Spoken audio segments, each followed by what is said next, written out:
Hello বন্ধুরা, তো রঙ্গিলা কুকিংয়ে আবারও চলে এসেছি। তো আপনারা সবাই কেমন আছেন? আশা করছি সবাই ভালো আছেন, সুস্থ আছেন বন্ধুরা। তো আজকে একটা রেসিপি নিয়ে এসে গেছি আবারও। তো এই রেসিপিটি একদম সহজ। তো এই রকম একটি রেসিপি যদি থাকে তো অবশ্যই ভাত ও রুটির সাথে একদম কিন্তু জমে যাবে বন্ধুরা। তো আলু পটলের মশলা, তো এই রকম একটি রেসিপি থাকলে কিন্তু একদম অসাধারণ লাগবে, খেতে কিন্তু খুবই দারুণ হবে। তো এই রকম রেসিপিটি কাদের পছন্দ অবশ্যই পুরো ভিডিওটি দেখবেন আমার। তো এইখানে নিয়ে নিয়েছি, দেখুন 5 থেকে 6টা পটল নিয়েছি। তো পটলের এই অংশগুলো একটু কেটে নেব। তো এইভাবে করে কেটে নিচ্ছি, দেখুন। তো এইভাবে সবগুলোকে আমি কেটে নিয়েছি। তো একটা ছুরি দিয়ে এখন এইভাবে ছুলে নিচ্ছি। তো এইভাবে করে এখন সব পটলগুলো এখন ছিলে নেব। তো এইখানে আমি সব পটলগুলো ছুলে নিয়েছি বন্ধুরা। তো একটু ডিজাইন দিয়ে নিয়ে এইভাবে একটু চাকু দিয়ে কেটে নিচ্ছি। তো দেখুন এইভাবে। তো এইভাবে করে এখন সব পটলগুলো আমি কেটে নেব। তো আবার একটা কেটে নিয়ে দেখাচ্ছি। তো সেম এইভাবেই আমি দেখুন এইভাবে কেটে নিলাম। তো সব পটলগুলো কিন্তু আমি এইভাবেই কেটে নিয়েছি, এইরকমভাবে একটু ডিজাইন দিয়ে নিয়ে এইভাবে। তো এইভাবে করে কিন্তু কেটে নিতে হবে। তো এখন একটু অল্প জল নিয়ে নিলাম। তো জলের মধ্যে পটলগুলো দিয়ে নিয়ে খুব ভালো করে এখন ধুয়ে নিচ্ছি। তো এইভাবে জল ঝরিয়ে এখন প্লেটের মধ্যে তুলে নিয়েছি। তো এইভাবে কিন্তু তুলে নিয়েছি। তো অল্প একটু হাফ চামচের মতো লবণ দিয়ে দিলাম, সাথে একটু হলুদের গুঁড়ো হাফ চামচের মতো, আর হাফ চামচের মতো মিক্স মশলা দিয়ে দিয়েছি। তার সাথে হাফ চামচের মতো লঙ্কার গুঁড়ো দিয়ে খুব ভালো করে এখন এইভাবে মিক্স করে নিচ্ছি। খুব ভালো করে এখন মশলাগুলো পটলের মধ্যে কিন্তু মিক্স করে নিতে হবে। তো এইভাবে মিক্স করা হয়ে গেছে। তো চলে যাচ্ছি কড়াইয়ের দিকে। তো কড়াইয়ের মধ্যে এখন দিয়ে দিচ্ছি তেল। তো 2 চামচের মতো পরিমাণে আমি তেল দিয়ে দিয়েছি। তো এইখানে আমি মশলাটা রেডি করছি, তার জন্য 4টা নিয়েছি পেঁয়াজ কুচি, 5টা কাঁচা লঙ্কা কুচি, আর কিছুগুলো রসুন কুয়া, আর সাথে নিয়ে নিচ্ছি 1 ইঞ্চি থেকে একটু বেশি আদা কুচি, আর 2টো টমেটোর কুচি দিয়ে নিয়ে একটু খুব ভালো করে একটু অল্প ভেজে নেব। তো এইভাবে ভেজে নিচ্ছি আমি। তো একটা প্লেটের মধ্যে তুলে নিচ্ছি। তো এইভাবে ভেজে একটা প্লেটের মধ্যে এখন তুলে নিচ্ছি। তো এইখানে তুলে নেওয়া হয়ে গেছে আমার। তো এইখানে একটা মিক্সির জারের মধ্যে আমি এখন এগুলো নিয়ে নিচ্ছি। তো এটা এখন পেস্ট বানিয়ে নেব। তো এইভাবে মিক্সিং জারের মধ্যে আমি ঢেলে নিয়েছি। তো আমি এখন ঢাকন লাগিয়ে এটা এখন পেস্ট বানিয়ে নিচ্ছি। তো এখানে আমার পেস্ট বানানো হয়ে গেছে বন্ধুরা। তো দেখুন এইভাবে পেস্টটা আমি বানিয়ে নিয়েছি, একদম পাতলা রকম বানিয়েছি পেস্টটা, একদম চিকনো মিহি রকম করে নিয়েছি। তো চলে যাচ্ছি কড়াইয়ের দিকে। তো কড়াইয়ের মধ্যে আবারও 2 থেকে 3 চামচের মতো তেল নিয়ে নিয়েছি।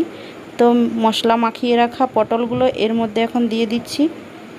তো এইভাবে দিয়ে পরে 2 থেকে 3 মিনিটের মতো আমি পটলগুলো এইখানে খুব ভালো করে এখন ভেজে নেব। তো এইভাবে করে কিন্তু ভেজে নিতে হবে পটলগুলো। তো আমি বানাবো পটল আলু মশলা। তো পটলগুলো খুব ভালোভাবে এইখানে ভাজা হয়ে গেছে। তো এইভাবে ভেজে নিয়েছি। তো এইখানে আমি এই তেলের মধ্যে আমি এখন ভেজে নেব আলু। তো 4টা সিদ্ধ আলু নিয়েছিলাম, 4 থেকে 5টা সিদ্ধ আলু নিয়েছি এইখানে। তো আলুগুলো খুব ভালো করে এখন একটু লাল লাল করে ভেজে নেব। তো এইভাবে করে কিন্তু আলুগুলোকে একটু ভেজে নিতে হবে একটু সময় ধরে। আলুগুলোকে আমি 2 থেকে 3 মিনিট এইভাবেই ভেজে নেব। তো খুব ভালোভাবে দেখুন আলুগুলো একটু লাল লাল হয়ে গেছে।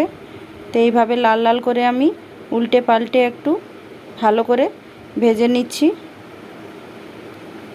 তো আলুগুলো ভেজে নিলে খেতে খুবই ভালো হয়। তো এইভাবে আমি আবারও উল্টে নিচ্ছি। তো এইভাবে করে উল্টে পাল্টে এখন 5 থেকে 3 মিনিট আমার ভাজা হয়ে গেছে আলুগুলো। তো এইভাবে করে আমি তেল ঝরিয়ে একটা প্লেটের মধ্যে এখন তুলে নিচ্ছি। তো এইভাবে দেখুন কতটা সুন্দরভাবে আমি ভেজে নিয়েছি পটল ও আলু। তো ওই তেলের মধ্যে অনেকটা তেল বেঁচে গেছে আমার। তো ওই তেলের মধ্যেই আমি এখন দিয়ে দিচ্ছি হাফ চামচের মতো 5 ফোড়ন, সাথে দিচ্ছি হাফ চামচের মতো কালো জিরে, দিয়ে দিচ্ছি দুটো তেজপাতা ছিঁড়ে নিয়ে। তো এইভাবে নেড়ে চেড়ে নিয়েছি। এইভাবে হালকা ভাজা হয়ে গেছে আমার। তো এখন দিয়ে দিতে হবে। মশলা দেওয়া হয়ে গেছে। তো মশলাটা দিয়ে নিয়ে আমি খুব ভালো করে এখন ভেজে নিচ্ছি এখানে। তো খুব সুন্দর করে এখন 2 থেকে 3 মিনিট ভেজে নিতে হবে নেড়ে চেড়ে। তো এইভাবে করে আমি কিন্তু এখন ভেজে নিচ্ছি। তো 2-3 মিনিট আমার এইভাবে কিন্তু ভাজা হয়ে গেছে। তো এর মধ্যে দিয়ে দিচ্ছি 1 চামচের মতো জিরে গুঁড়ো, সাথে দিয়ে দিচ্ছি হাফ চামচের মতো হলুদ গুঁড়ো আর হাফ চামচের মতো কাশ্মীরি লাল লঙ্কার গুঁড়ো আর স্বাদ অনুসার লবণ দিয়ে খুব ভালো করে আবারও মিক্স করে আমি ভেজে নেব। তো এইভাবে করে ভেজে নিতে হবে কিন্তু মশলার কাঁচা গন্ধ যেন একদম চলে যায়। তো গন্ধ চলে যাওয়ার বাদে একদম মশলাটা খুব ভালোভাবে ভাজা হয়ে যাবে। তো দেখুন খুব ভালো করে এখন ভেজে নিয়েছি, মশলার সাথে তেল কিন্তু ছেড়ে যাচ্ছে। তো ভেজে রাখা এখন আলু আর পটল এর মধ্যে দিয়ে দিচ্ছি। তো এখন দিয়ে দিয়েছি আমি। তো আবারও খুব ভালো করে এখন মিক্স করে নিয়ে অল্প একটু জল দিয়ে ভেজে নিচ্ছি। তো এইভাবে করে ভেজে নিচ্ছি আমি। তো 1 মিনিটের মতো এইভাবেই আরও আমি ভেজে নিয়েছি। তো এইভাবে নেড়ে চেড়ে খুব ভালো করে মশলা কিন্তু আমার ভাজা হয়ে গেছে। মশলাটা কিন্তু খুব ভালো করে ভেজে নিতে হবে।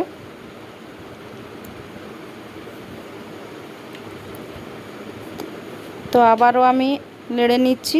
তো আবার আমি অল্প পরিমাণে একটু জল দিয়ে দিচ্ছি হালকা সেদ্ধ হওয়ার জন্য। তো আপনারা ঘনত্বটা কীরকম রাখবেন সেইভাবে আপনারা জলটা দেবেন।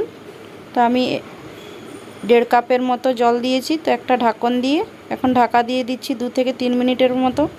তো 2-3 মিনিট হয়ে গেছে। তো ঢাকন খুলে দেখে নিচ্ছি। তো দেখুন জলটা খুব ভালোভাবে আমার শুকিয়ে গেছে। পটল আলুর মশলা বানাবো, তার জন্য একটু শুকনো শুকনো বানাবো। তো এইভাবে আপনারা চাইলে ঝোলও বানাতে পারেন। তো আমি এইরকম শুকনো শুকনো বানিয়েছি। তো ভাত ও রুটির সাথে এইরকম রেসিপি খেতে দারুণ লাগবে। তো আমি একটা প্লেটের মধ্যে এখন তুলে নিচ্ছি। তো এইভাবে আমি তুলে নিচ্ছি এখন। তো বন্ধুরা দেখুন এই রেসিপিটি আপনাদেরকে আমার কীরকম লাগছে, আমি কিভাবে বানালাম, অবশ্যই আপনারা দেখলেন এই ভিডিওটি। তো অবশ্যই যদি ভালো লাগে তো অবশ্যই একটি লাইক করে দেবেন। এই রেসিপিটি কিন্তু ভাত ও রুটির সাথে একদম জমে যাবে, কিন্তু একদম অসাধারণ লাগবে খেতে। তো দেখুন এইভাবে পটলগুলো দেখতে কিন্তু খুব দারুণ লাগছে আর খেতেও কিন্তু খুব দারুণ হবে এই রকম একটি রেসিপি। তো অবশ্যই যদি বন্ধুরা ভালো লেগে থাকে তো অবশ্যই একটি লাইক করে দিন আর পাশে থাকা বেল আইকনটি দেবে দেবেন। টাটা।